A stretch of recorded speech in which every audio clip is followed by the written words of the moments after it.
المشكله ديالها انه واحد مغربي جاء هي من الليله اللي قبلها، واحد مغربي هز تليفون واحد سوداني. المهم هو كان في الليل المشكله، بعد جاء في ثاني يوم في الصبح في الصباح جاء هضر هو وياه، قال له تليفوني ما تليفوني وواحد اثنين ثلاثه. المهم هم كانوا ثلاثه مغاربه مسكوه وضربوه السوداني. بعد ما شافوا اصحاب الموضوع جو وصبوا هو وياه، قال لي شنو المشكله شنو المشكله، هذول يضربوني وهم ثلاثه، هزوا تليفوني وقاموا هم معاهم شي موتو، سيبوا الموتو وراحوا وجروه هم راحوا.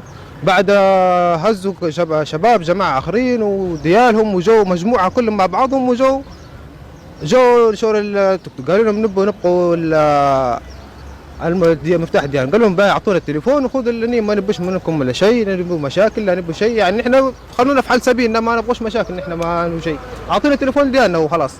خذوا التليفون؟ خذوا التليفون ديالنا ايوه. بعدها هم قالوا لا وقاموا خذوا الحجاره وتم يحتفوا بالحجاره. هم اللي بداوا بالحجاره؟ هم الشباب المغاربه بدأوا بالحجاره، بدأوا يهتفوا بالحجاره. ضربوا واحد سوداني على ايده في البدايه وواحد من راسه من هنا. بعدها هم هذوم تموا ياخذوا في الحجار حتى هم يحتفوا عليهم، يعني وبعدها تم يتناوشوا بيناتهم، هذا كله ما في الموضوع. بعد جت الحكومه والموضوع صافي تالي ما في يعني. جو الدرك الملكي وعرفوا من اللي غلط، ودرك الملكي وقف مع السوداني وردوا له تليفونه واعطوه رقم التليفون، قالوا لنا كانوا في اي حاجه اتصلوا علينا ونحن نحل حل المشكله قبل اي حاجه ان شاء الله باذن الله. هذا كله في الموضوع. كان في واحد في اثنين جرحى، واحد في ايده وواحد يا راسه سوداني، كنت جو سودانيين. ديال المحمدي.